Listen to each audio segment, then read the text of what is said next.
Hi, this is Shweta. Welcome to our second class fundamentals of computer. इस class में हम देखेंगे कि कंप्यूटर के टाइप्स कितने होते हैं। मेनली कंप्यूटर्स के बहुत सारे टाइप्स होते हैं, पर उसको हम लोग डिवाइड करते हैं उनकी साइज़, मैकेनिज़्म और पर्पस के हिसाब से। साइज़ के हिसाब से कंप्यूटर्स को 4 टाइप में डिवाइड किया जाता है: super computer, mainframe computer, mini computer और माइक्रो कंप्यूटर। मैकेनिज़्म और उसकी टेक्नोलॉजी के हिसाब से उसे 3 टाइप्स में डिवाइड किया जाता है: एनालॉग, डिजिटल और हाइब्रिड। पर्पस के हिसाब से उसे 2 टाइप्स में डिवाइड किया जाता है: जनरल पर्पस और स्पेशल पर्पस। सो हम देखते हैं first super computer. Super computer they are very fast and powerful machines. Super computer होते हैं जो बहुत फास्ट काम करते हैं और उनके मशीन्स भी बहुत पावरफुल होते हैं। वो बड़े बड़े कैलकुलेशंस में यूज़ होते हैं, और जहाँ पे बड़ी बड़ी मशीन्स यूज़ होती है, बड़े बड़े सर्वर्स होते हैं, जहाँ बड़ी बड़ी डेटाबेस होती है। जैसे आपका IBM जो होता है, एक बहुत सारे सुपर कंप्यूटर यूज़ करता है, क्योंकि उसे बहुत सारे काम करने होते हैं और उसे बहुत सारे कैलकुलेशंस करने होते हैं। Run at the speed of 10 million instruction per second. आप इसको लिख लीजिएगा, मिलियन इंस्ट्रक्शन पर सेकेंड, मतलब वो हर एक सेकेंड में 10 मिलियन इंस्ट्रक्शन को जो है रन कराता है। उसकी इतनी स्पीड होती है कि वो इतने सारे इंस्ट्रक्शन को एक बार में एक्सेस कर सकता है। नेक्स्ट हम देखते हैं कि वेरी एक्सपेंसिव। ये साइज़ बहुत बड़े होते हैं, पावरफुल होते हैं, तो जाहिर सी बात है कि ये बहुत एक्सपेंसिव भी होंगे। और not use for the general application. इसको हम लोग जनरल एप्लीकेशन के लिए नहीं यूज़ करते हैं। जैसे हम घरों में यूज़ करते हैं अपने PCs वगैरह, तो वहाँ पे कभी भी हमारे सुपर कंप्यूटर नहीं यूज़ होते हैं, ठीक है।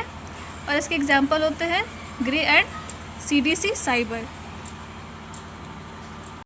हम देख सकते हैं कि एक IBM का सुपर कंप्यूटर है।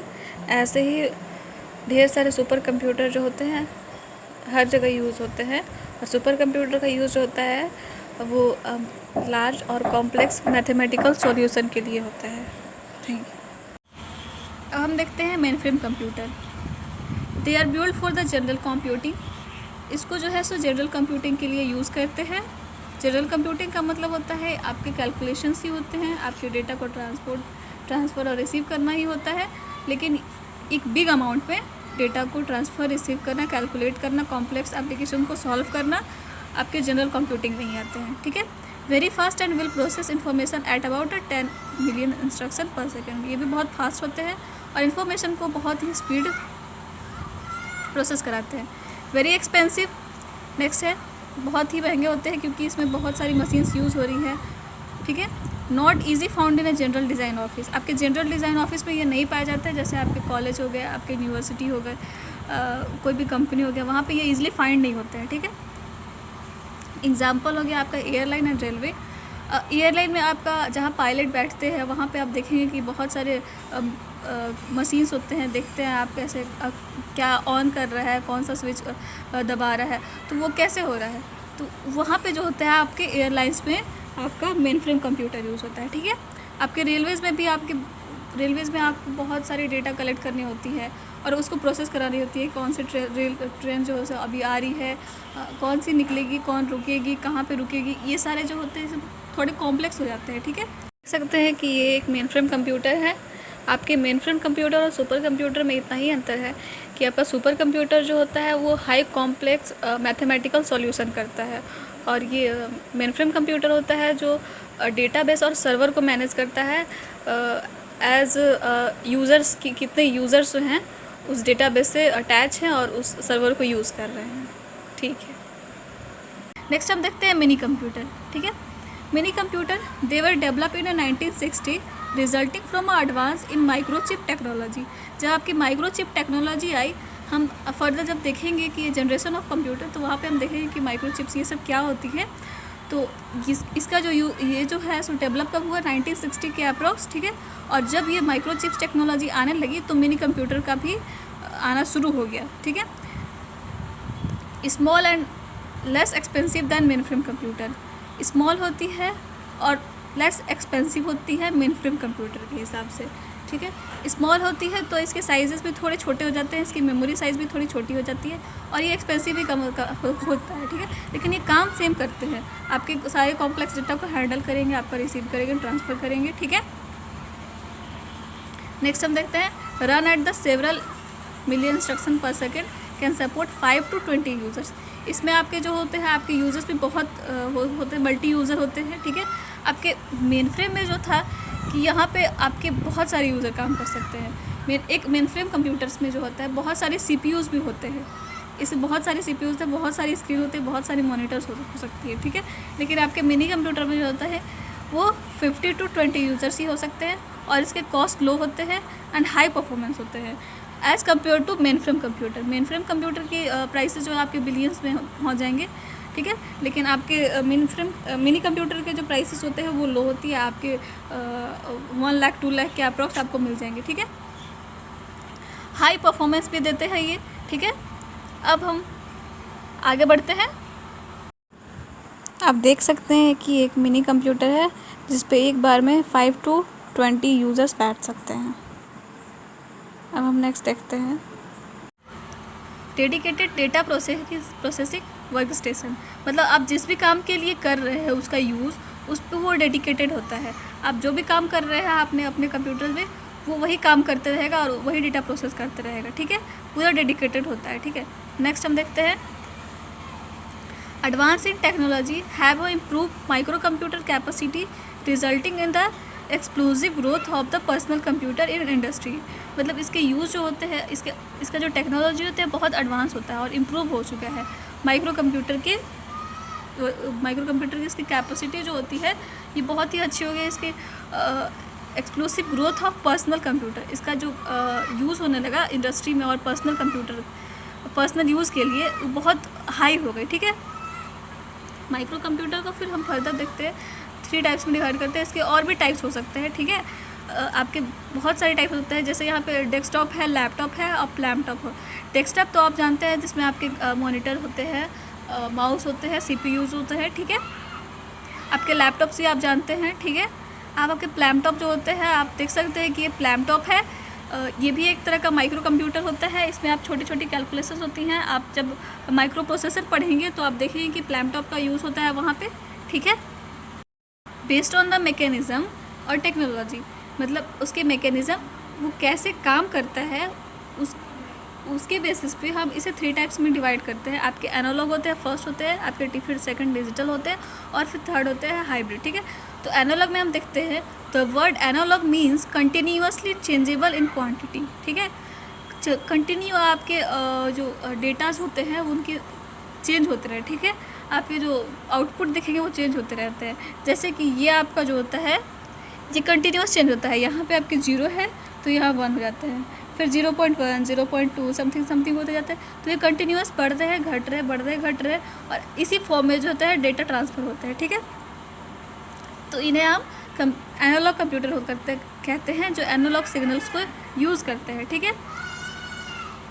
The analog computer accept input data in continuous form and output in obtained in the form of graphs, ठीक है। तो एनालॉग कंप्यूटर जो होते हैं input data in continuous form, मतलब आपके कंटिन्यूस फॉर्म में ये डेटा लेते हैं, ठीक है। और आपके आउटपुट क्या देते हैं ग्राफ्स में। तो ये क्या है, एक तरह का ग्राफ है, ठीक है। अब देखते हैं इसके एग्जांपल्स क्या होते हैं। एग्जांपल आपके होगा voltage, current, sound, speed, temperature, pressure, etc। तो आपके वोल्टेज कैसे होता है। वोल्टेज आप जब भी देखते हैं कि वोल्टेज बढ़ रहा है, घट रहा है, तो आप अपने स्टेबलाइजर में देखे होंगे कि ऐसे गोल सा सर्कल होता है, वहाँ पे एक ये इंडिकेटर होता है जो इंडिकेट करता है कि आपके वोल्टेज हाई हो गया या रिड्यूस हो गया, ठीक है। तो ये इंडिकेट कैसे करता है, ये कंटिन्यूअस बढ़ता है, ये ना कि धीरे। अगर 10 है आपका वोल्टेज अगर 220 है तो ये डायरेक्ट कहीं और नहीं बढ़ जाता है। ये एक पॉइंट कंटिन्यूअस चेंज बढ़ता है, उसके बाद जो है सो इसका वोल्टेज हाई होता है।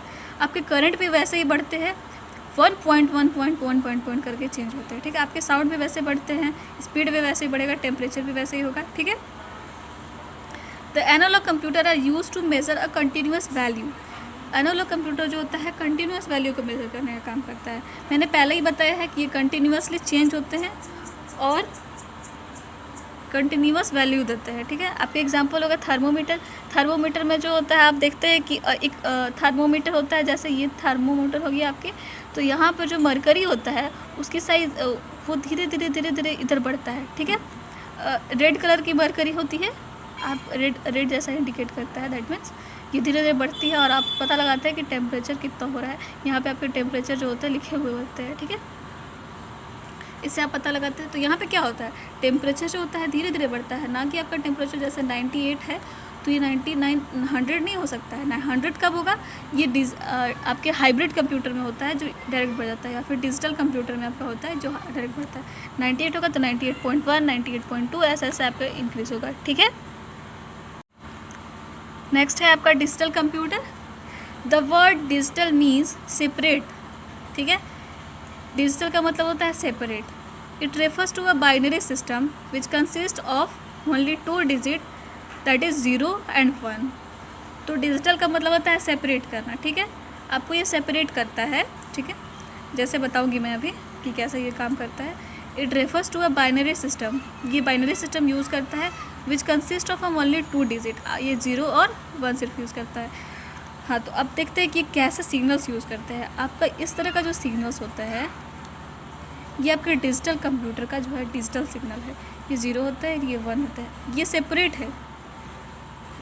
डिजिटल का मतलब होता है कि सेपरेट कर देता है, ये 0 होता है, ये 1 हो जाता है, ठीक है। यहाँ पे 0.1 0.2 करने की कोई ज़रूरत नहीं है, ठीक है। ये डायरेक्ट 0 हो गया, 1 हो गया, फिर यहाँ पे आपका फिर यहाँ पे हो जाएगा, फिर यहाँ पे जो भी होगा, ठीक है। अब नेक्स्ट होता है डिजिटल डेटा जो होता है consist of binary data represent by off, low and on, high electric bits, ठीक है। ऑफ का मतलब होता है लो, जो कि आपका 0 होता है, और ऑन का मतलब हाई, जो कि 1 होता है, ठीक है। इलेक्ट्रिक बीट्स मतलब 1 ऑन और ऑफ पे काम करता है। ये अपना सिग्नल्स को जब ट्रांसफ़र करता है और तो वो हाई हो जाता है, आई मीन ऑन होता है, और जब वहाँ पर रुक जाता है तो वो लो हो जाता है, आई मीन ऑफ हो जाता है, ठीक है। In digital computers quantities are counted rather than the measured. Quantity जो होता है हम लोग काउंट करते हैं, ठीक है, डिजिटल कंप्यूटर में कि इतना हो गया, जैसे कि आपका 0 था तो इतना वोल्टेज हो गया, इतना टेम्परेचर हो गया, तो यहाँ पे काउंट हो रहा है, ठीक है, मेज़र नहीं करते हैं इसमें हम लोग कुछ भी। A digital computer operate by a continuing number of digital gives output in the digital form. हम क्या पहले डिस्कस कर चुके हैं कि इस तरह का होता है, ठीक है। तो यहाँ पे क्या हो रहा है कि आपके नंबर्स दिए जाते हैं, कुछ कुछ नंबर मिलता है और आउटपुट जो होता है एक डिजिटल फॉर्म में हो रहा है, ये डिजिटल फॉर्म होता है, ठीक है। आपका एग्जांपल हो गया कैलकुलेटर, पर्सनल कंप्यूटर, डिजिटल। देख सकते हैं कि एक डिजिटल कंप्यूटर है जो डेटा को होता है वो डिजिटल सिग्नल में ट्रांसफ़र करता है, और इससे हम लोग 0 और 1 के फॉर्म में शो करते हैं।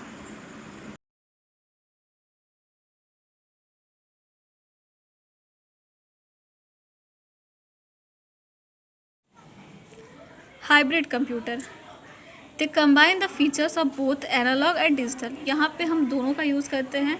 आपके कंटिन्यूअस फॉर्म में भी होते हैं, ठीक है, जैसे इस तरह का भी सिग्नल्स यूज़ होता है और इस तरह का भी सिग्नल यूज़ होता है, ठीक है। In hybrid computer the uses can be process both continuous analog and discontinuous digital, ठीक है।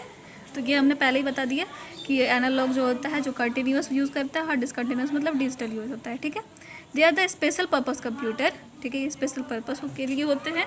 They are very fast and accurate, ये पूरे एक्यूरेट होते हैं। मैं अभी बताऊँगी कि कैसे ये एक्यूरेट होते हैं, ठीक है।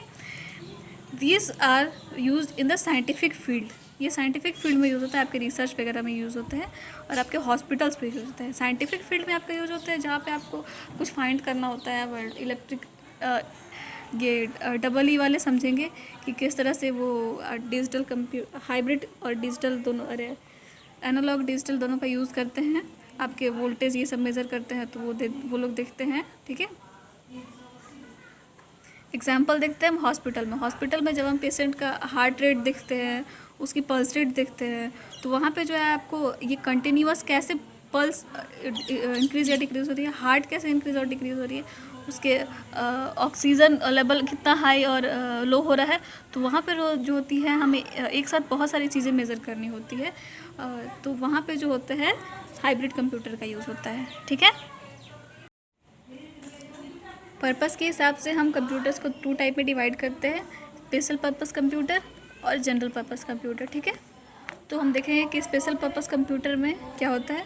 These are design to perform a specific task, such computers lack flexibility. ठीक है, तो ये स्पेशल टास्क के लिए सिर्फ यूज़ होते हैं, तो फ्लेक्सिबल नहीं होते हैं, आप इसको हर जगह नहीं यूज़ कर सकते। आप अगर आप चाहें तो जैसे आपने स्पेशल टास्क आपने सिर्फ कोई मशीन को काम कराने के लिए कंप्यूटर को डिज़ाइन किया गया है। ठीक है, तो आप उसको ये नहीं कह सकते कि आप कैलकुलेशंस करो। ठीक है, वो मशीन को हैंडल ही करेगा, आप मशीन को ऑपरेट ही करेगा। ठीक है, they perform a task for which they are design very efficiency. जो काम के लिए इसको बनाया गया है, ठीक है, they perform the task for which they are design very efficient.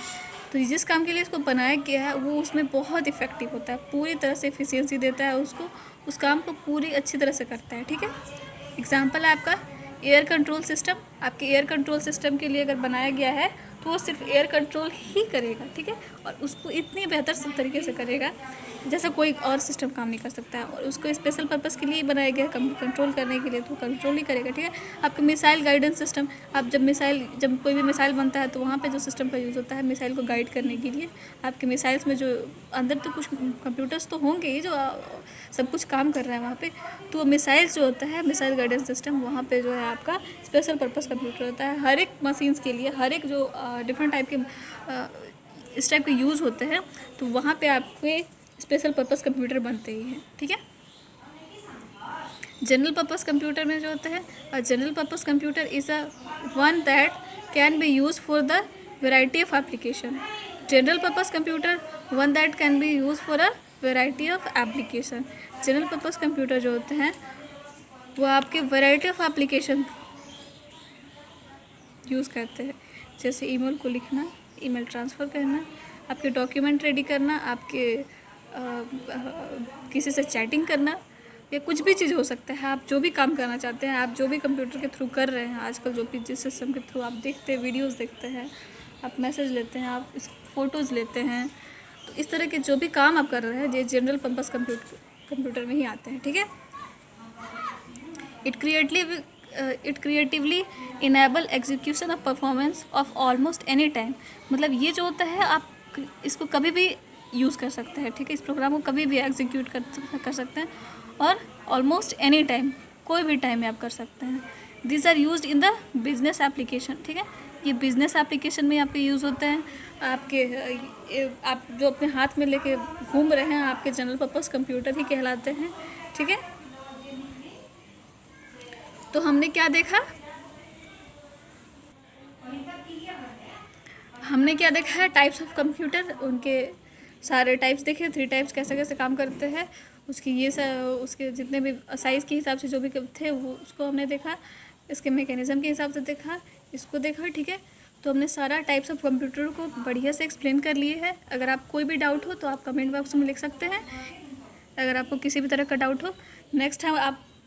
Next की सीरीज़ में हम देखेंगे जनरेशन ऑफ कंप्यूटर। ठीक है, आप अगर जानना चाहते हैं कि कंप्यूटर क्या होते हैं तो उसकी वीडियो मैंने पहले ही डाल दिया है। ठीक है, तो आप पहले की वीडियो आप चेक कर सकते हैं कि टाइप्स ऑफ कंप्यूटर क्या होता है। ठीक है, थैंक यू।